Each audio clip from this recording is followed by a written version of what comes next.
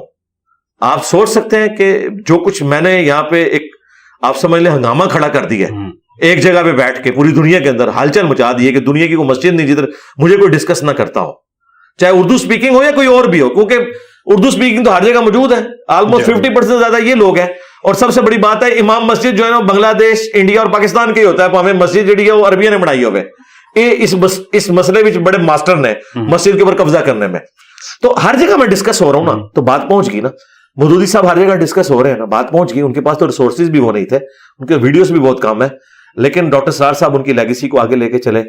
مولانا اسحاق صاحب نے ان کا وہ خلافت والا جو پورشن تھا, دفاع اہل بیت والا, وہ آگے چلایا, اور ڈاکٹر سرار صاحب نے قرآن کی جو دعوت تھی تفہیم القرآن والی وہ آگے لے کے چلے. تو دیکھیں دنیا میں بات پہنچی ہے. تو لیکن میں نے اس میں ویلیو ایڈیشن کی ہے. ان سب لوگوں نے سسٹم کے اندر رہ کے سسٹم کے ساتھ بغاوت کی. میں نے سسٹم سے باہر نکل کے اس حد تک تو میں اندر رہا کہ میں نے چندہ بک نہیں بنائی, مسجد نہیں بنائی, نمازیں ان کے پیچھے پڑھی, چندہ ان کو دیا. لیکن باہر اس اعتبار سے میں نکلا کہ میں نے کہا یہ سب کے سب آپ کے ساتھ دھوکہ کر رہے ہیں, یہ بھی فراڈی ہیں, ان کے بڑے بھی فراڈی ہیں, اور میں نے ثابت کیا. مودودی صاحب, ڈاکٹر سرار صاحب بڑے ناپ تول کے چلتے تھے. ڈاکٹر سرار صاحب نے جو نجی محفل میں مجھ سے باتیں کی ہوئی ہیں وہ اگر میں کیمرے میں بتاؤں, میرے پاس تو ویڈیو ریکارڈنگ نہیں ہے, ان لوگوں نے ماننا ہی نہیں ہے, کہیں گے جھوٹ باندھ رہا ہے. تو ہر بندے کو حالات و واقعات ایسے نہیں ملتے کہ وہ دلیری سے وہ باتیں کر سکے. لیکن پھر بھی اپنے ان حالات و واقعات کے اندر مودودی صاحب نے جو دلیری دکھائی ہے, ڈاکٹر سرار صاحب نے اور مولانا اسحاق صاحب نے, وہ کمال ہے. ان کو اگر میرے جیسے ریسورسز ملتے تو شاید وہ اس سے بہتر پرفارم کرتے. لیکن اللہ کا شکر ہے ان کو اللہ تعالیٰ نے میری شکل میں ایک روحانی اولاد دے دی ہے. میرا ان سے کوئی رشتہ داری والا معاملہ نہیں, یہ اللہ تعالیٰ اپنے بندے اٹھاتا ہے اور ایک لیگیسی آگے چلتی ہے سچائی کے اوپر مبنی. اور میں نے وہ فرقوں کو آگے ہاتھ ڈال دی ہے اور چھوڑا نہیں. میں نے بتایا کہ یار ان کو میں نے وہاں تک پہنچانا ہے جہاں سے یہ سٹارٹ ہوئے تھے, جہاں سے انہوں نے قرآن و سنت سے ڈیویشن کی تھی, تاکہ آپ کو پتہ چلے کہ پہلے سارے کے سارے درست تھے. یہ پہلا بندہ ہے, اس نے آگے ادھر یہ کام ڈالا, اس نے یہاں کام ڈالا, اور یوں یوں کرتے کرتے آپ دیکھ لیں انڈیا کے 2 شہروں کے نام کے اوپر کروڑوں لوگ ڈیوائڈ ہو چکے ہیں. دیوبند اور بریلی, یہ 2 شہر ہیں انڈیا کے, اور یو پی کے ہی ہیں. ہاں یو پی سے. تو علی بھائی آپ کی مطلب مولانا مودودی کی ایک لیگیسی جو ہے جماعت اسلامی کی شکل میں موجود ہے, کام کر رہی ہے. ڈاکٹر اسرار صاحب کی لیگیسی تنظیم اسلامی کے اندر موجود ہے. ایک تو یہ ہے کہ آپ کہتے ہیں کہ میں انہیں فالو کر رہا ہوں, لیکن آپ نے ان کی جو لیگیسی ہے اس کو اس طریقے سے ٹو نہیں کیا جو پیٹرن وہ ڈیزائن کر کے گئے ہیں. اور دوسری چیز یہ ہے کہ آپ اپنی لیگیسی کو کیسے ڈیفائن کرتے ہیں کہ فیوچر میں کیا جو ہے نا. دیکھیں سب سے بڑی بات یہ ہے کہ میں دونوں کو سپورٹ کرتا ہوں. میں پارٹی نہیں بنا کہ میں تنظیم اسلامی کو سپورٹ کروں اور جماعت اسلامی کو چھوڑ دوں, یا جماعت اسلامی کو. میں ایون پولیٹیکل سسٹم میں جو جماعت اسلامی کی انوالومنٹ ہے میں نے اس کو بھی انڈورس کیا, جس کی وجہ سے ڈاکٹر سرار صاحب الگ ہوئے تھے. میں سمجھتا ہوں کہ سسٹم میں فٹ ہو کے اس طریقے سے اپنی آواز کو بلند کرنا یہ زیادہ بہتر ہے, بجائے یہ کہ آپ سڑکوں پہ بات کر رہے ہو, آپ کی بات کوئی سن نہ رہا ہو. اور جماعت اسلامی کا سینیٹر جب سینٹ میں کھڑے ہو کے بات کرتا ہے تو دنیا بھی بات سنتی ہے. تو یہ اسی کی برکت ہے نا جو انہوں نے پولیٹیکل سسٹم کا حصہ بنے. اگرچہ ان کو گورنمنٹ نہیں ملی, لیکن آواز تو دنیا میں ہے نا, گنتی میں تو وہ لوگ آتے ہیں نا پاکستان میں, ان کی آواز تو سنی جاتی ہے نا. یہ بہت بڑی بات ہے. تو میں نے اس اعتبار سے تو سپورٹ کیا. اب میرا کام تھا فرقوں سے ٹکر لینے والا. یہ کام ایسا ہے کہ وہ جماعتیں افورڈ نہیں کر سکتی. اب جماعت اسلامی میں بریلوی بھی ہے, دیوبندی بھی ہیں, اہل حدیث بھی ہیں, شیعہ بھی ہیں, اگرچہ وہ تعداد میں کم ہے, اور یہ وہ والے لوگ ہیں جن کے ڈنگ نکلے ہوئے ہیں, وہ اس طریقے سے چل رہے ہیں. میجورٹی تو اہل حدیث اور دیوبندی ہے. اچھا اب میں تو سیدھا سیدھا بزرگوں سے ٹکر لیے ہوئے ہوں, تو میں سوٹ ہی نہیں کرتا. میں اگر جاؤں بھی نا تو جماعت اسلامی تنظیم اسلامی مجھے خود ہی کہے گی کہ حضرت استعفی ہی لکھ دیں, بہتر یہ ہے. تو بہتر یہ ہے کہ میں کہتا ہوں میں ان کی سیکرٹ ایجنسی ہوں, ٹھیک ہے. جس طرح ISI جو ہے وہ پرائم منسٹر کو یا فوج کو اسسٹ کرتی ہے, تو میں جماعت اسلامی یا تنظیم اسلامی کی, ایون تبلیغی جماعت کی بھی میں ISI ہوں ان کے لیے, ٹھیک ہے, کہ میں ان کو اس اعتبار سے سپورٹ کرتا ہوں. ہاں آپ کہہ سکتے ہیں, لیکن میں نے یہ والا محاذ سنبھالا. دیکھیں دیوبند نے سیاسی محاذ فضل الرحمان صاحب کے حوالے کیا, تبلیغی جماعت کے حوالے تبلیغی محاذ کیا ہوا ہے, اور انہوں نے اسلحے والا محاذ بھی اپنا رکھا ہوا ہے. وہ بھی ایک جماعتیں بنائی ہوئی ہیں, یہی کچھ بریلویوں نے بھی کیا ہے. تبلیغ محاذ الیاس قادری صاحب کے والے ہیں. سنی تحریک یا ٹی ایل پی ان کے وہ والا معاملہ لے کے چلتی ہے, اور پولیٹیکل بھی ان کی جو جمعیت علماء پاکستان ہے, دیوبند نے تو جمعیت علماء اسلام بنائی ہوئی ہے نا, ان کی جمعیت علماء پاکستان ہے, تو سارے کر رہے ہیں. تو میں نے چونکہ فرقوں سے ٹکر لی ہے, میں نہیں چاہتا, کیونکہ پھر میرا بوجھ یہ لوگ اٹھا نہیں سکیں گے. ظاہر میں اب جو لائف ایک ونریبل گزار رہا ہوں, اور میں ایک پبلک میں اس طرح آ بھی نہیں سکتا, تو اس طرح کی لائف تو سارے لوگ نہیں گزار سکتے. ان تنظیموں کو تو ورکنگ کرنی پڑتی ہے, انہوں نے تو پبلک میں جانا ہوتا ہے. تو میری اس سارے معاملات کے ساتھ تو نہیں جا سکتے. رہا لیگیسی تو میرے بھائی میں نے نہیں چھوڑنی. میری لیگیسی یہ ہے کہ میں نے خود رسول اللہ صلی اللہ علیہ وسلم, صحابہ اور اہل بیت کی لیگیسی کو آگے پکڑا ہے, اور یہ الحمدللہ میں نے اسے ارن کیا ہے. ٹھیک ہے, یہ مجھے جھولی میں ڈال کے کسی نے نہیں دیا کہ میں کہوں کہ جی میں اس سسٹم کے آؤٹ پٹ ہوں. اس سسٹم نے تو دیوبندی, بریلوی, اہل حدیث یہی پیدا کیے ہیں. میں نے ٹھوکریں کھا کے اسے سیکھا کہ یار امت نبی علیہ السلام سے ٹوٹ چکی ہے. تو لیگیسی میری یہی ہے کہ میں نے لوگوں کو کتابوں کے ساتھ جوڑا ہے, اور یہ لکھ دیا ہے نبی کے جیسا ہے ہی کوئی نہیں, بابت شاہی کوئی نہیں نبی کے مقابلے پہ. نبی علیہ السلام سے جب کمپیریزن ہوگا. اس کے بعد یہ سلوگن, نہ میں وابی نہ میں بابی, ہمیں کوئی گالی نہ دے, ہم مسلم ہیں صرف. اور یہ جو نیچے والی بات ہے یہ ہماری دعوت ہے. مرنے سے پہلے اے مسلمان کر لے اس پہ غور. کتابوں کا خدا اور ہے, بابوں کا خدا اور. اگرچہ خدا سب کا ایک ہے, ہندوؤں کا بھی وہی خدا ہے, کرسچنس کا بھی, جوز کا بھی, لیکن وہ کوالٹیز جو کتابوں میں آئی ہیں نا, یہ لٹریچر کی لینگویج میں بات ہو رہی ہے. ٹھیک ہے, گویا کہ پھر خدا ہو رہی ہے. مطلب قرآن تو پھر یہ کہتا ہے, جیسے اللہ تعالیٰ بھی قرآن میں کہتا ہے کہ تم اللہ کو وہ بات بتا رہے ہو جو اللہ کے علم میں تو نہیں ہے, زمین و آسمان میں. اب ایک طرف تو اللہ کہتا ہے میں زمین و آسمان کے ہر پوشیدہ راز کو جاننے والا ہوں, اور سورہ یونس میں کہہ رہا ہے اللہ تعالیٰ کہ میرے علم میں تو کوئی ایسی بات نہیں ہے. تو یہ لٹریچر میں بات ہے. یہ بھی کلپ کاٹا جا سکتا ہے اللہ تعالیٰ کا, بھائی ایک طرف تو کہہ رہے ہیں مجھے سب, وہ اللہ تعالیٰ یہ کہہ رہا ہے کہ مراد ایسی کوئی چیز ہے ہی نہیں. جب میرے علم میں نہیں ہے اس کا مطلب تم جھوٹ بول رہے ہو. تو یہ ہم جو کہتے ہیں نا بابوں کا خدا, اور مراد یہ کہ بابوں نے اس طریقے سے خدا کو نہیں مانا جو کتابوں میں لکھا تھا, تو گویا پھر کسی اور خدا کو ہی مان رہے تھے, اگرچہ وہ اپنے ذوم میں یہی سمجھتے تھے کہ یہی خدا ہے جس کو ہم مان رہے ہیں.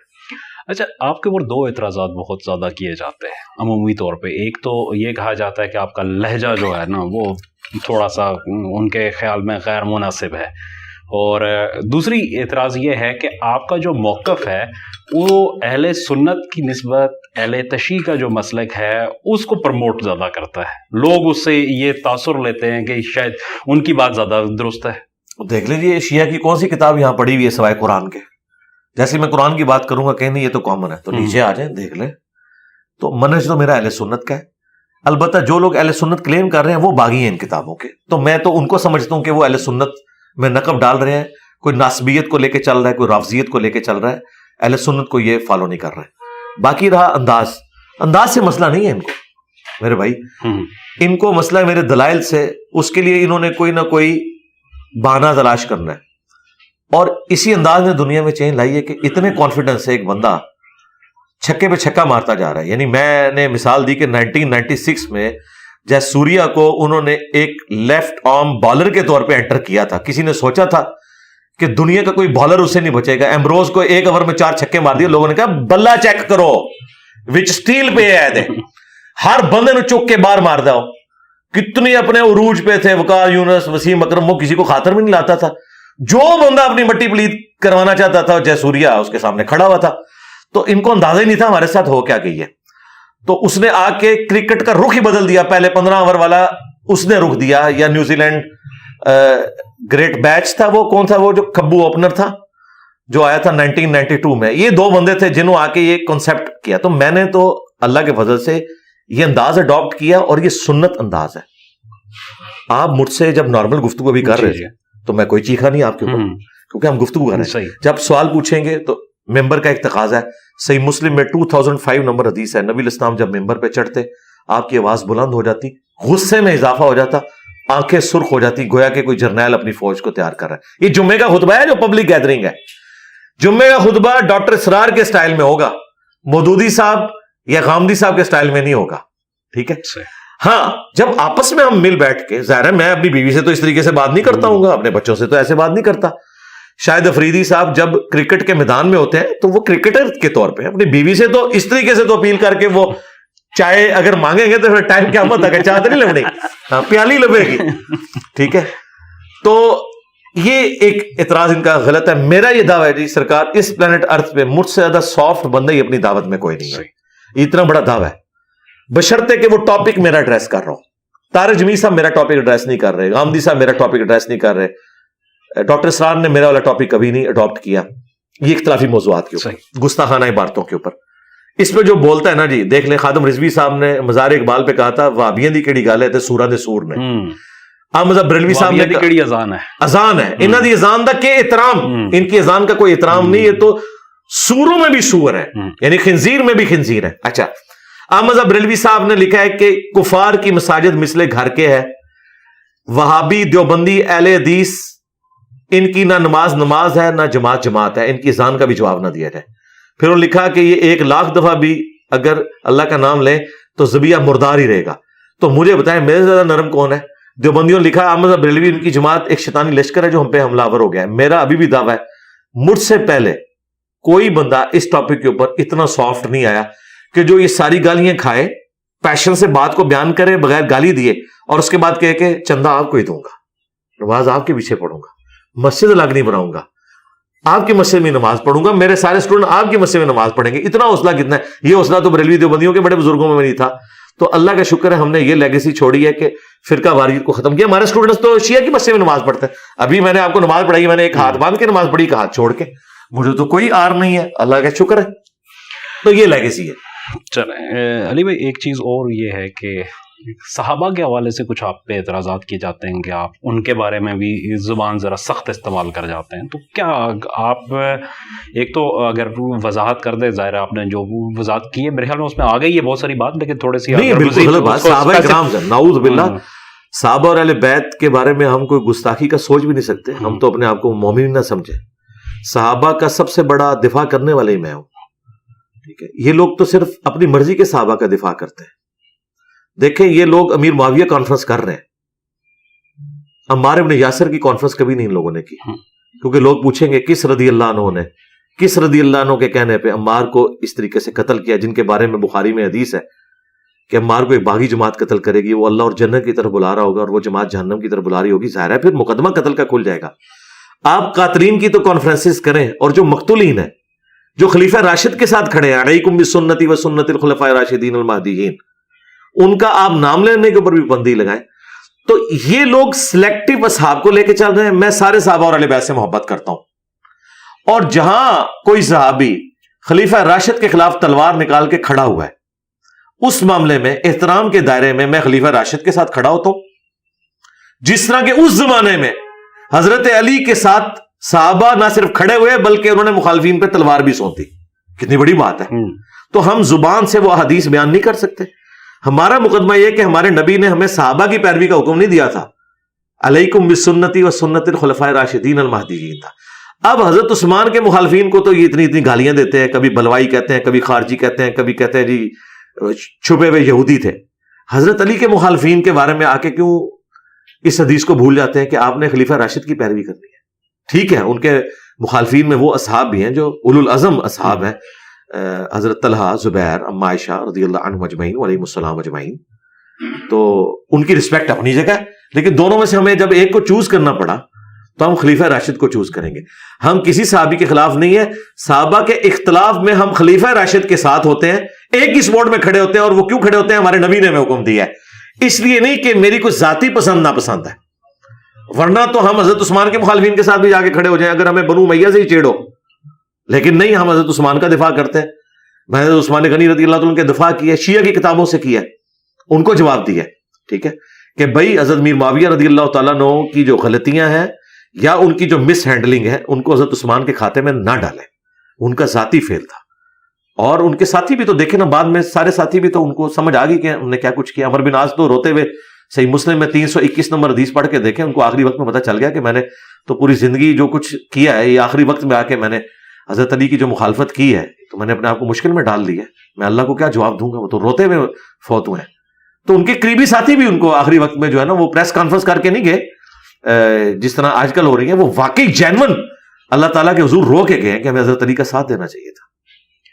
اچھا علی بھائی, ایک چیز یہ ہے کہ قرون اولیٰ کا جو تصور ہمارے ہاں عام طور پہ پیش کیا جاتا ہے وہ ذرا مفوق الفطرت سا لگتا ہے کہ ایسے کہ جیسے انسانوں والا نہیں ہے، انسانوں کا معاشرہ نہیں ہے، کوئی فرشتوں کا معاشرہ ہے جس کے اندر کوئی غلطی کسی اس کی گنجائش ہی نہیں ہے. تو کیا یہ بھی ایک ہماری سوشل جو جھوٹ ہے، جھوٹ ہے.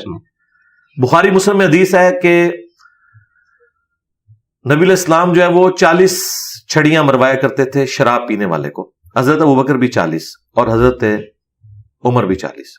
پھر حضرت عمر کے دور میں شراب نوشی عام ہو گئی. کس کے دور میں؟ حضرت عمر کے. حضرت عثمان کے دور میں ہوتی تو آپ پھر کہہ سکتے تھے کہ ذرا وہ حکمرانی میں ذرا نرم مزاج تھے. حضرت عمر کے دور میں جب زیادہ ہوگی تو انہوں نے 80 کوڑے کروا دیے. یہ مولانا شریف نہیں ہے، بخاری مسلم شریف ہے. تو یہ تھا فرشتوں کا معاشرہ کہ حضرت عمر کے دور میں شراب نوشی عام ہو گئی تھی. کیوں؟ وظیفے لگ گئے لوگوں کے، رومن اور پرشین پیر گر گئی. لوگوں نے کہا ٹھیک ہے ورلڈ کپ جیت لیا، پاس ورلڈ کپ ساڑھے کو ہے، اسی حکومت کریں گے. لیکن اللہ تعالیٰ تو کسی کو بھی غالب نہیں رہنے دیتا. پھر ڈاؤن فال شروع ہو گیا. ٹھیک ہے، تو آپ اس بات کو سمجھیں، انسان تھے، ان سے بھی غلطیاں ہوتی تھی. آپ صحابہ کرام کی اپنی بیویوں کے ساتھ ایٹیچیوڈ دیکھیں. اس کے اوپر اگر میں حدیثیں آپ کو بیان کروں تو آپ کہیں گے یار ہم تو اس معاشرے میں سوچ بھی نہیں سکتے یار اس طرح کو بیویوں کے ساتھ کر سکتا ہے. کرتے تھے، اچھا سلوک کرنے والے بھی تھے. نبی علیہ السلام کے پاس شکایتیں بھی آتی تھی. تو وہ عام انسان ہی تھے. ہاں ایک ان میں خوبی تھی کہ جب ان کو دین کے حوالے سے کوئی بات پتہ چلتی تھی کمٹمنٹ کے ساتھ اس پہ چلتے تھے، سمعنا وطاعنا کرتے تھے. بشری کمزوریوں سے وہ آزاد کوئی نہیں تھے. سیدھی سی بات ہے. اگر بشری کمزوریوں سے آزاد ہوتے تو نبی علیہ السلام زانی کی حد جاری کرتے. ٹھیک ہے، بخاری میں حدیث ہے نبی علیہ السلام کا ایک صحابی تھا، اس کا نام تھا حمار. ویسے حمار گدھے کو کہتے ہیں، نک نیم تھا ان کا. تو وہ ان زمانوں میں لوگ جانوروں کے ناموں کے اوپر نام رکھ لیا کرتے تھے. تو وہ نبی علیہ السلام کو ہنسایا کرتا تھا. جو واقعات سنا کے ہنسایا کرتے ہیں تو یہ وہ آپ کو ہنسایا کرتا تھا. شراب پیتا تھا، کوڑے لگتے تھے، پھر مجلس میں آ جاتا تھا، پھر شراب پیتا تھا، پھر کوڑے لگتے تھے. ایک صحابی نے کہا لعنت ہے تیرے اوپر، تو نبی کی مجلس میں بیٹھنے والا بندہ اور یہ حرکتیں تو کرتا ہے. نبی علیہ السلام نے کہا لعنت نہ بھیجو، یہ اللہ اور اس کے رسول سے محبت کرتا ہے. کام کیا کر رہا ہے؟ اور یہ تو یہ کبھی اوپر کبھی نیچے یہ سارے معاملات چلتے رہتے تھے. ہمارے لیے صحابہ کرام رول ماڈل اسی لیے ہیں کہ وہ ماں فوق الفطرت انسان نہیں تھے، اسی دنیا کے باشندے تھے. ایون انبیاء بھی اللہ تعالیٰ ان کی غیبی پروٹیکشن کرتا ہے، ورنہ فتنوں سے ان کو بھی گزرنا پڑتا ہے. دیکھیں قرآن میں آیا کہ یوسف بھی اس عورت کا قصد کر لیتا اگر ہماری برہان نہ دیکھتا. کیوں قصد کر لیتا؟ وہ تو ماں تھی. چاہے وہ منہ بولی تھی، پالا تو تھا نا. آج منہ بولے بیٹے سے سوچیں وہ تصور کر سکتے ہیں اپنی ماں کے بارے میں، کہے گا نہیں توبہ توبہ. تو قرآن تو کہہ رہا ہے کہ یوسف بھی قصد کر لیتا اگر وہ اپنے رب کی برہان نہ دیکھتا. اس کا مطلب ہے اللہ تعالیٰ پیغمبروں کو اسپیشل پروٹیکشن دیتا تھا. وہ مخلص لوگ تھے. ہم مخلص ہو سکتے ہیں، مخلص نہیں ہے. مخلص چنے ہوئے، مخلص اخلاص شو کرنے والے. زیر اور زبر کا فرق ہے. نبی علیہ السلام کے بارے میں آپ دیکھ لیں، نبی علیہ السلام بیٹھے ہوئے، صحیح مسلم میں حدیث ہے، سامنے سے کچھ عورتیں گزری، آپ کی نظر اچانک پڑ گئی، آپ نے نظر جھکائی. اور مسلم میں حدیث ہے میرے رب نے مجھے حکم دیا جب نامحرم پہ نظر پڑے تو میں فوراً جھکا لوں. آپ اندر گئے، اپنی بیوی سے تعلق قائم کیا، باہر آئے اور فرمایا کہ اگر کسی کی نامحرم عورت پہ یوں اچانک نظر پڑ جائے اور اسے بھلی معلوم ہو تو اپنی بیوی کے پاس جائے، اس کے پاس بھی وہی ہے. دیکھیں آپ کے پیغمبر کوئی ڈھکی چھپی بات نہیں کرتے، وہ بالکل کلیئر کٹ بات کرتے ہیں، امت کو تعلیم دیتے ہیں. تو یہ ماں فوق الفطرت جو معاملات انہوں نے تو بابوں کو بنایا ہوا ہے. جا تو اسی تو ہم کہہ رہے ہیں بابے نے شاہی کوئی نہیں، چھوڑ دیں. اچھا مجھے بتائیں ان بابوں کی لیگیسی جو لے کے چل رہے ہیں اس زمانے میں، ان کے تو عورتوں کے سکینڈل آتے ہیں، ان کی تو گاڑیوں کے جائیدادوں کے سکینڈل آتے ہیں. سب کے سب لوگ پولیٹیشنز ہیں، M N A M P As ہیں، وزیر ہوتے ہیں ہر حکومت میں. لوگ کہتے ہیں نہیں یہ ڈبہ پی رہے ہیں، ہم کہتے ہیں اصلی کدھر ہے؟ سارے ڈبہ ہوتے ہیں، صرف اصلی وہ ہے جس کا پتہ نہیں چلا کہ یہ ڈبہ ہے. تو اس کا اب جو ہے ہماری جو مذہبی جو روایات ہیں وہ ہماری جو سوشل لائف ہے اس سے تو پھر نکل رہی ہے نا. دیکھیں نا، تو اللہ نے ہمارے ذریعے ایک آواز بلند کی ہے. میں نے تو بہت پہلے کہا تھا اگر ہمارا پلیٹ فارم نہ ہوتا تو آپ کی ینگ جنریشن نے ایتھیسٹ ہو جانا تھا، کیونکہ جو ریلیجن آپ نے ان کو بتایا نا شعبدہ بازیوں والا، یہ تو دین نہیں ہے. سیدھی سی بات ہے، قرآن و سنت کی تعلیمات تو یہ نہیں ہے. ٹھیک ہے، آپ لوگ سائنس سے نفرت کرتے ہیں اور قرآن تو 1000 سے زیادہ آیات جو ہیں سائنٹیفک فیکٹس کے اوپر، فزیکل فینومینا آف نیچر کے اوپر ہے. تو ماڈرن دور میں میں سمجھتا ہوں مولانا مودودی رحمہ اللہ، اس کے بعد ڈاکٹر اسرار صاحب، احمد دیدار صاحب، ڈاکٹر ذاکر نائک، یہ ہمارے پلیٹ فارم سے اللہ کا شکر ہے اس میں تو خیر بہت بڑے پیمانے پہ ہوا ہے نا. یہ لوگ تو اپنی اپنی بات کرتے ہیں نا, میں نے تو چھوڑا ہی کسی کا کچھ نہیں ہے نا. جس نے جو بات کی میں نے تو بابوں کی ایک ایک چپ درست کی ہے. یعنی یہ نہیں کہ میں نے اپنی صرف بات رکھی ہے, میں نے اس کا روٹ کاز انالیسس کیا ہے کہ جدھر جدھر جس نے فراڈ کیا نا, میں نے کہا نہیں چھوڑوں گا. میدان میں لے آؤ. جس کو کہتے ہیں نا, وہ ایک جواد نقوی صاحب نے بڑی اچھی بات کی تھی کہ انجینئر صاحب انستھیزیا کے بغیر آپریشن کرتے ہیں, ٹھیک ہے, اور یہ میری مجبوری ہے. میں انستھیزیا بھی دے کے بھی آپریشن کروں نا, تب بھی یہ ڈر ہے کہ ان کو ہوش ہی نہ آئے, تو اس لیے مجھے بعض اوقات اس طرح کے آپریشن کرنے پڑ جاتے ہیں. تو میں نے تو اللہ کے فضل سے, اور میں نے سے مراد اللہ نے کام لیا. ظاہر ہے کوئی شخص اتنی ہمت دکھا سکتا ہے. لوگ کہتے ہیں یار کس ملک میں رہ کے کس طرح کی باتیں کر رہے ہیں. تو دیکھیں ہمارے مخالفین کتنے اٹھے, کیا کچھ نہیں انہوں نے کیا. FIR سے لے کے مرڈر اٹیمپٹ سے لے کے مسجدوں میں جمعے پڑھانے سے لے کے آج دیوبند مدرسے کا, کل ہمیں کسی نے انڈیا سے وہ بھیجا ہمارے اسٹوڈنٹ نے, مطلب دیوبند کے محتمم جو 4 روزہ 5 روزہ اپنا کورس کروا رہے ہیں, اور وہ باقاعدہ انہوں نے پورا ارینج کیا کہ اپنے مسلک کو ایسے لے کے چلنا ہے. اس میں ایک دن پورا میرے اوپر رکھا ہے انجینئر علی مرزا کا فتنہ. جی جی ٹھیک ہے, بریلویوں کا فتنہ نہیں لکھا ہوا اس میں, قادیانیوں کا فتنہ الگ سے لکھا ہوا ہے, اور منکرین حدیث کا فتنہ الگ سے لکھا ہوا ہے, اور انجینئر صاحب کا فتنہ الگ سے لکھا ہوا ہے. یعنی آپ دیکھیں کہ انہوں نے ہیٹ فیل کر دی ہے کہ یہ امپائر اب یہ کھڑی ہو رہی ہے. امپائر کچھ عرصہ پہلے ویسے دیوبند نے مولانا مودودی کے حوالے سے بھی ایک پوری ورکشاپ کنڈکٹ کروائی تھی. مناظرین, اب مودودی صاحب تو ان کو ہضم ہو گئے ہیں. مودودی صاحب کا غم ان کو بھول گیا ہے, مشکلیں پڑی اتنی آسان ہو گئیں. انہوں نے اب یہ جو آپریشن دیکھا ہے نا, وہ کہتے ہیں مودودی صاحب تو وہ شریف آدمی تھے, وہ تو خلافت و ملوکیت لکھ کے چلے گئے, وہ تو جو خریدتا تھا وہ خریدتا تھا. انجینئر صاحب نے تو ایک ریڈی بان کے ہاتھ میں بھی جنگ جمل صفین نہروان کا کلپ پہنچا دیا اور حدیثیں وہاں دکھا دی ہیں, خریدنے کی ضرورت ہی نہیں ہے, اور حدیثوں سے مقدمہ پیش کیا ہے. ایک جج کے ہاتھ میں بھی, ایک جرنیل کے ہاتھ میں بھی, ایک وکیل کے ہاتھ میں بھی, ایک ڈاکٹر کے, ایک انجینئر کے ہاتھ میں بھی. اور دیکھیں ہماری آواز ہر طبقے تک پہنچ رہی ہے. ایون جو لکھنا پڑھنا نہیں جانتا نا, ان میں بھی لوگ ہیں, انٹلیکچوئلز میں بھی ہیں. یہ کون سی دعوت ہے؟ آپ ان بڑے لوگوں کا جن کا ذکر کر رہے ہیں نا, ان کو تو ممی ڈیڈی لوگ انٹیلیجنشیا سنتا ہے, لیکن ہماری بات انٹیلیجنشیا کو بھی ویسے ہی سمجھ آتی ہے جس طرح عام پبلک کو سمجھ آ رہی ہے, گراس روٹ لیول کے اوپر. تو مودودی صاحب تو ان کو اب ہضم ہو گیا. وہ کہتے ہیں مودودی صاحب تو کچھ کیا ہی نہیں ہے. اور یہی وجہ ہے کہ جو سمجھدار علماء ہیں انہوں نے اسٹیٹمنٹ دی اپنی نجی محفلوں میں کہ انجینئر مودودی سے بڑا فتنہ ہے, کیونکہ وہ فتنہ بہت تھوڑے لوگوں تک تھا, وائرل نہیں ہوا تھا. اس زمانے کے اعتبار سے وائرل تھا. علماء نے دیکھیں ان کے خلاف جو کتابیں لکھی ہیں نا, وہ اس خلافت و ملوکیت کا جواب دیا ہے. اور میں خلافت و ملوکیت کے دفاع میں جتنی دلیری سے بول کے میری جو ویڈیوز ہیں, خلافت و ملوکیت اتنی پرنٹ نہیں ہوئی ہیں جتنی میرے ان کلپس کے اوپر ویورشپ آئی ہوئی ہے, اور جو واٹس ایپ کے اوپر ہے وہ الگ سے, اور جو ٹک ٹاک پہ الگ سے. تو وائرل تو مودودی صاحب اب ہوئے ہیں. میں آپ کو مزے کی بات بتاؤں, انڈین کشمیر آپ سمجھ لیں ہماری اس دعوت حق پلیٹ فارم کا گڑھ, جس طرح نبی الاسلام نے دعوت اٹھائی تو گڑھ مدینہ شریف تھا. آپ دیکھیں کارل مارکس نے کتاب کہاں لکھی, رزلٹ نکلا رشیا کے اندر, ٹھیک ہے, جرمنی میں اس کو نکال دیا وہاں سے. اچھا, محنت یہاں پہ ہماری جو دعوت کا گڑھ ہے نا نمبر 1, وہ آکوپائڈ کشمیر ہے, کیونکہ وہاں جماعت اسلامی کا ہولڈ تھا اور دعوت وہاں پہنچی. وہاں تو کوئی کالج یونیورسٹی, ہمارے تو لائف سیشنز میں لوگ آتے ہیں, زیادہ تر ماسٹر ڈگری یا PhD لیول کے لوگ ہیں. وہ جب باتیں کرتے ہیں نا, وہ آ کے بتاتے ہیں, کہتے ہیں ہم مودودی صاحب کی لیگیسی لے کے چل رہے تھے, لیکن خلافت و ملوکیت میں جب بھی کوئی ہم سے بات کرتا تھا ہم کہتے تھے اس بات کو چھوڑ دیں, تفہیم القرآن باقی چیزوں پہ. کہتے ہیں اب جب آپ کی ویڈیوز آئی ہیں ہم کہتے ہیں آؤ پہلے خلافت و ملوکیت پہ بات کرو. تو اہل حدیث بھی دم دبا کے بھاگ گئے جب وہ بخاری مسلم سے حدیثیں بتاتے ہیں. وہ کہتے ہیں کہ ایک ہی پوائنٹ تھا جو اٹکا ہوا تھا مودودی صاحب کا, اب ہم سینہ تان کے وہ آگے آگے بھاگ رہے ہیں. جو پہلے ہمیں روک کے انہوں نے موضوع بحث ہی بنائی ہوئی تھی خلافت و ملوکیت, اب کوئی بات کر کے بتائے نا. دیکھیں آ کے وہ لوگ جو کل تک ناسمیت کا علم اٹھائے ہوئے تھے نا, آج وہ لوگ مولا علی کہہ رہے ہیں. تو سیم راشدی صاحب, کسی نے سوچا تھا مولا علی لفظ بولیں گے؟ نیور. وہ آج وہ مولا علی کہہ رہے ہیں. تو یہ دیکھیں تبدیلی ہم اللہ کے فضل سے لے آئے. اچھا, گزشتہ دنوں ایک آپ کا کلپ دیکھنے کے اتفاق ہوا جو حماس کے حملے کے حوالے سے تھا. تو وہ مطلب میرے لیے بڑی حیرت انگیز بات تھی کہ آپ جیسا حسینیت کا علم بردار یہ بات کہہ رہا ہے کہ حماس کو وسائل کے نہ ہونے کے اوپر جو ہے نا حملہ نہیں کرنا چاہیے تھا, اور اس کا بہت جو ہے نا ہارش ریئیکشن آ سکتا ہے. نہیں, میں نے یہ بات ہی نہیں کی. دیکھیں نا, آپ نے کہا کلپ دیکھا تھا, یہ میری ویڈیو 1 گھنٹے سے زیادہ کی ہے. اچھا, نہیں میں نے شارٹ کلپ دیکھا. وہ شارٹ کلپ نا ہمارے مخالفین نے جان بوجھ کے ہمارے متھے مارا.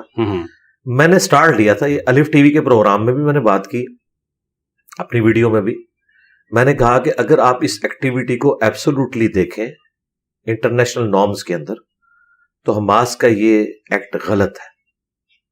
اچھا یہ تو میں لا الہ پہ پہنچا ہوں, الا اللہ تو بھی بات ہونی ہے, لیکن میں نے کہا جو کچھ وہ سہ رہے ہیں آپ لوگوں نے ان کی طرف کوئی توجہ نہیں کی.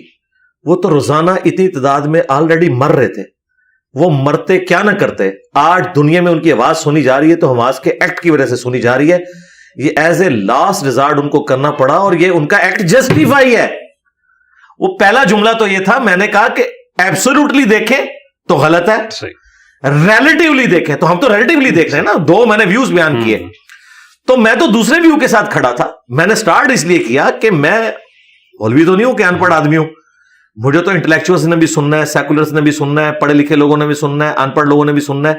تو میں نے پوری بات کرنی ہے کہ ہاں جب میں فریڈم آف ایکسپریشن کی, یو این او کی اور اس طریقے سے بیسک ہیومن رائٹس کی بات کرتا ہوں تو مجھے کیسے زیب دیتا ہے کہ میں یہ والا پہلو چھوڑ دوں. تو میں نے بتایا کہ ایبسولوٹلی اگر آپ مطلقاً دیکھیں سیاق و سباق کو ہٹا کے تو ان کی ایکٹیویٹی غلط ہے. لیکن جو انہوں نے وہ جیل بنائی ہوئی تھی, وہ روزانہ مر رہے تھے, انہوں نے بالکل ٹھیک کیا. ان کو یہ کرنا چاہیے تھا تاکہ دنیا ان کی بات سنتی. تو انہوں نے کہا ہم نے مرنا تو ہے تو عزت سے مرے, تو میں نے تو ان کی ایکٹیویٹی کو سپورٹ کیا. صحیح. اچھا علی بھائی ایک چیز اور جو ہے آپ کا وہ بھی کلپ آپ تھوڑی سی اگر وضاحت کر دیں. اقبال کا اشعار کے اوپر کوئی ٹیکنیکل قسم کے آپ نے اعتراضات کیے تھے. جی تو مطلب عروض اور جو ابلاغیات ہے یا اردو ابلاغ ہے اس کو اگر جو ہے ہم سائنٹیفک پیمانے کے اوپر تول کے کیا اعتراض کر سکتے ہیں اشعار کے اوپر؟ بالکل نہیں کر سکتے. دیکھیں میرے اوپر اعتراض ہوا تو میں سیکھ پا ہوا کہ میں نے جب یہ کہا کتابوں کا خدا اور ہے بابوں کا خدا اور انہوں نے کہا دو خدا بنا لیے, تو میں نے کہا لٹریچر کی زبان میں. اب آ جائیں ڈاکٹر اقبال کی طرف. ڈاکٹر اقبال نے جو لٹریچر کی زبان میں کوئی ایسا عقیدہ بیان کیا ہے جس کا کوئی دوسرا کرینہ بنتا ہی نہیں ہے, ادھر میں کیا کروں. تو میں نے ان اشعار کے اوپر گرفت کی ہے, اور میں نے تو صرف علمی گرفت کی ہے. علماء تو نے کافر سمجھتے ہیں. ٹھیک ہے, علماء کا تو ایک مسئلہ وہ بھی تھا, میں بتا رہا ہوں. دیکھیں نا علماء تو کافر سمجھتے ہیں, تو میں تو علمی اختلاف کر رہا ہوں. بے خطر کود پڑا آتش نمرود میں عشق, عقل ہے محو تماشائے لبے بام ابھی. اس میں انہوں نے عشق اور عقل کو کمپیریزن کرایا ہے. ٹھیک ہے, دو ان کے ہاں یہ چیز ملتی ہے نا, اور اس میں انہوں نے عقل کو ڈیگریڈ کیا, عشق کو اوپر رکھا. اسلام کی فلسفی یہ ہے ہی نہیں ہے. اسلام میں عشق محبت یہ سب عقل کے ماتحت ہے. ٹھیک ہے, عقل کو آپ نے ڈیگریڈ نہیں کرنا. ڈیگریڈ کرنا ہے تو عشق اور محبت کو جو اندھا ہے, اسلام تو اس کو آن ہی نہیں کرتا. اسلام کیا کہتا ہے, قل هل يستوي الذين يعلمون والذين لا يعلمون انما يتذكر اولو الالباب. بھلا بتاؤ علم والے اور بغیر علم والے برابر ہو سکتے ہیں؟ نصیحت تو نہیں حاصل کرتے مگر عقل والے. ہم قرآن کے مقدمے میں عشق اور محبت کو مانتے ہی نہیں ہیں بغیر عقل کے. عقل ٹاپ پرائورٹی ہے. عقل وہ چیز ہے جس کے انڈر یہ ساری چیزیں آتی ہیں. اچھا اس اعتبار سے میں نے بات کی تھی کیونکہ یہ تو سارے جلے بنے ہوئے, وہ کہتے ہیں جی بس عقل. بھائی عقل کیوں نہیں استعمال کرنی؟ عقل استعمال کی ہے تو خالد بن ولید نے غزوہ موتا میں جب دیکھا کہ سامنے سے 1 لاکھ کی فوج آ گئی ہے اور میں 3000 ہوں, تو وہ ریٹریٹ کر کے واپس آ گئے. آپ کو بتا دیں جیت کے واپس آئے, جیت کے نہیں واپس آئے, ریٹریٹ کر کے آئے. اسی لیے غزوہ تبوک کے لیے نبی اسلام چلے گئے تھے. دیکھیں آپ کو تاریخ بھی یہ لوگ غلط بتاتے ہیں. تو پھر وہ کہتے ہیں 3000 نے 1 لاکھ کا لشکر بھگا دیتا سی, بھگایا نہیں سی, خود بھاگ کے آگے سن ریٹریٹ کر کے, اور وہ بھی بہت بڑی کامیابی تھی. ٹھیک ہے, بڑے ٹیکنیکل طریقے سے ہر چیز ہی غلط بتائی گئی ہے. پھر کودا کہاں سے ہے عشق؟ حضرت ابراہیم علیہ السلام کیا کودنے کے لیے تیار ہے؟ اسلام میں ایسا نہیں ہے, ان کو دھکا دے کے پھینکا گیا ہے.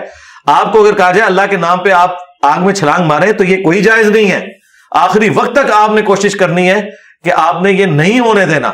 ٹھیک ہے, ان کو کودا نہیں گیا تھا, پھینکا گیا تھا. تو یہ میں نے ٹیکنیکلی اس کے اوپر کیا تھا اور قرآن و سنت کے دائرے میں کہا تھا کہ یہ الفاظ کے چناؤ کی وجہ سے نا لوگ پھر پتہ کرتے ہیں عشق اور عقل کا مقابلہ کروانا شروع کر دیتے ہیں. ہم لوگ کہتے ہیں یہ آپ بدعت کر رہے ہو, وہ کہتے ہیں جی عشق دکھالا, عشق دے چلے نمبر لے کے, عقل والے آتے ہیں انجے ہی عمرہ گالیاں. یہ جو تصوف کا ایک رنگ جو ڈاکٹر اقبال پہ بھی چڑھ گیا نا, اس نے یہ گل کھلائے. صوفیاء کہتے ہیں علم بس کریو یاد. قرآن کہہ رہا ہے کہ علم ہی سب کچھ ہے, انبیاء کی وراثت علم. نبی اسلام کو ایک دعا ٹاپ پہ جو سکھائی گئی, قل رب زدنی علما. اے نبی آپ بھی دعا کیا کریں اللہ میرے علم میں اضافہ کر دے. مجھے کوئی دعا سکھائیں جس میں عشق و سرور میں اضافہ کر دے. یہ تو آیا کہ اللہ میں تجھ سے تیری محبت کا سوال کرتا ہوں. عشق محبت ورسز عقل کبھی نہیں آیا. عقل کے ماتحت ہے عشق و محبت. عشق و محبت میں عیسیٰ ابن مریم خدا کے بیٹے بنے ہیں نا. اگر عقل سے کام لیا ہوتا تو کبھی وہ خدا کے بیٹے نہ بنتے. اور قرآن کیا کہتا ہے؟ وہ روٹی کھانے کے محتاج ہیں دونوں ماں بیٹا. یہ تمہارے نفع نقصان کے بعد یہ کیا عقل کی بات ہے یا عشق کی ہے؟ عشق کی بات ہے کہ پاویں روٹی بھی کھان دینے ساڈی مرضی. ٹھیک ہے. تو یہ سب سے بڑا فتنہ تصوف کا عشق کی بنیاد پہ علم کو وائلیٹ کرنا. اس کی وجہ سے یہ لوگ گمراہ ہوئے ہیں. انبیاء کرام کے طریقے سے یہ لوگ ہٹے ہیں, کتابوں سے ہٹ گئے ہیں, اور اس کے پیچھے جو فیولنگ ہوتی ہے نا پھر اس قسم کے اشعار کی ہوتی ہے. تو ہمارے کام ہے. اب دیکھیں آدھی دنیا نے داڑھی اس لیے نہیں رکھی کہ ڈاکٹر اقبال عاشق رسول سی ہوتی بھی داڑھی کوئی نہیں سی. ڈاکٹر اقبال کا کوئی قصور نہیں, لیکن ہم لوگوں کو پھر جب اس کو ریبٹل کریں گے نا تو ڈاکٹر اقبال تختہ مشق بنیں گے احترام کے دائرے میں. یہ ڈاکٹر اقبال کوئی مذہبی پرسنالٹی نہیں ہے کہ آپ انہیں فالو کریں. ان کی پرسنل لائف کیا تھی وہ چھوڑ دیں, میں کیمرے میں نہیں بیان کرنا چاہتا. پھر یہ کہیں گے کوئی الزام لگا رہا ہے, ان کے اپنے بیٹے سے پوچھ رہے ہیں وہ کس طرح کے مسلمان تھے. ان کا بیٹا تو خیر دوسری لائن کا سرکار, وہ تو گھر کا بندہ نا. ڈاکٹر اقبال ایک مطلب عقیدے میں بہت اچھے مسلمان ہوں گے, بہرحال پریکٹسنگ وہ ڈھیلے ڈالے مسلمان تھے. ٹھیک ہے. اور ڈاکٹر اقبال کو میں مذہبی پرسنالٹی سے بڑھ کر رسپیکٹ دیتا ہوں کہ انہوں نے اس وقت دنیا میں جو کچھ ہو رہا تھا, ڈاکٹر اقبال نے اس ایرا میں آنکھ کھولی ہے کہ انسانی ہسٹری کے جو بڑے بڑے لوگ ہیں, خواہ وہ سائنٹسٹ میں ہو خواہ وہ سوشل سائنسز میں ہو, وہ ان کے زمانے کے ہیں. کارل مارکس کو بھی انہوں نے پڑھا, لینن کا بھی سارا انقلاب دیکھا, آئنسٹائن بھی ان کے زمانے میں تھا. مطلب میں کہتا ہوں زمانہ کیا تھا. گاندھی ایسے لوگ تھے, اتنے انٹیلیجنٹ لوگ, اتنی بڑی پولیٹیکل موومنٹ چلائی. آپ کو تو محمد علی جناح کا بتایا جاتا ہے نا, گاندھی بہت بڑی شخصیت تھے ایز کمپیئر ٹو محمد علی جناح کے. ان کی ایفرٹ اپنی جگہ, اصل میں جو انگریزوں کو نکالا ہے وہ تو گاندھی نے نکالا ہے. ٹھیک ہے. تو یہ اتنے بڑے بڑے لوگ اس زمانے میں سب کو آبزرو کر رہے تھے, سب کی تعریف بھی کرتے تھے, وہ سارا کچھ تھا. تو جب ریلیجن پہ حملہ ہوتا ہے نا پھر ہم کہتے ہیں بھائی داڑھی کے لیے آپ نے نبی اسلام کو دیکھنا ہے, ڈاکٹر اقبال کو نہیں دیکھنا. تو یہ مجبوری ہے. اب آپ کہیں گے میں نے کہاں سے سیکھا, قرآن میں ہے عیسیٰ ابن مریم روٹی کھانے کے محتاج تھے. چلیں کیوں یہ بات کرنے کی ضرورت پڑی؟ اس سے سخت بات اللہ تعالیٰ بات ہے لقد کفر الذین قالوا ان اللہ هو المسیح ابن مریم, بے شک وہ کفر کر رہے ہیں جو کہہ رہے ہیں کہ اللہ عیسیٰ ابن مریم ہے. قل فمن یملک من اللہ شیئا, بتاؤ اللہ کا کوئی کیا بگاڑ لے گا. ان اراد ان یہلک المسیح ابن مریم, اگر مسیح کو اللہ ہلاک کر دے اللہ کا کوئی کیا بگاڑ سکتا ہے. غصہ عیسائیوں پہ سینٹر کسے کیا؟ عیسیٰ ابن مریم کو. اس لیے کہ اللہ تعالیٰ فرق واضح کرنے کے لیے, یہ کوئی توہین نہیں ہو رہی تھی, یہ بتانا ضروری ہے کہ عیسیٰ جو ہے وہ روٹی کھانے کے محتاج ہے. عیسیٰ کو موت آئے گی, الٹیمیٹلی تو ان کو موت آنی ہے. وہ اللہ کے بندے ہیں, پیدا ہوئے ہیں. وہ خدا کہاں سے ہو گئے, خدا کے بیٹے کہاں سے ہو گئے جو روٹی کھانے کے محتاج ہے. آپ کو اس میں سے رزلٹ نکالے, اس کا مطلب روٹی تو افضل ہوگی, محتاج ہے عیسیٰ روٹی کے. یہ ہمارے لوگ کرتے ہیں, یہ رزلٹ نکالنا شروع. اور اللہ تعالیٰ یہ کہنا چاہ رہا ہے کہ روٹی افضل ہے عیسیٰ سے. یہ بتانا چاہ رہا ہے کہ عیسیٰ ابن مریم بھی مخلوق تھے, جو سورۃ الانعام میں باقی صورتوں میں ہے کہ اللہ کھلاتا ہے خود کھاتا نہیں ہے. ٹھیک ہے. اللہ کی یہ شان ہے کہ وہ کھانے پینے سے پاک ہے, یہ اللہ ہی کی شان ہے. ٹھیک ہے, جو اس کے ساتھ خاص ہے. تو علی بھائی آخر میں آپ کو میسج دینا چاہیں؟ میسج تو ہمارا وہی ہے جو ہم نے لکھا ہوتا ہے, مرنے سے پہلے اے مسلمان کر لے اس پہ غور, کتابوں کا خدا اور ہے بابوں کا خدا اور اس کا جو کلائمیکس ہے وہ ہمارا یہ والا شعر ہے, نبی کے جیسا ہے ہی کوئی نہیں, بابے شاہی کوئی نہیں. نبی علیہ السلام کے مقابلے پہ کوئی بڑے سے بڑا بابا ہے, خواہ وہ پرانا بابا ہو یا نیا بابا ہو, خواہ انجینئر کو کوئی بابا خدا نہ خواستہ بنا لے, تو آپ نے اس کو نہیں دیکھنا, آپ نے اس کو فالو کرنا ہے کہ جن کی قبر مدینے میں صلی اللہ علیہ وسلم. بس یہی میرے. علی بھائی بہت شکریہ, آپ نے وقت دیا ہمیں. ناظرین آپ نے پوڈ کاسٹ سنا آپ کا, اور آج کے پوڈ کاسٹ میں بہت کھل کے باتیں ہوئی. میرے خیال میں بہت ساری چیزیں کلیئر ہوئی ہوں گی جو مسکنسیپشنز تھے یا ایک جو پھیلائی گئی تھی جو چیزیں, تو کوشش کی ہے کہ ان چیزوں کی کوئی کلیریفیکیشن جو ہے نا آپ کے سامنے, فیصلہ آپ نے کرنا ہے. ہمیں اجازت دیجیے گا. اللہ حافظ. جزاک اللہ.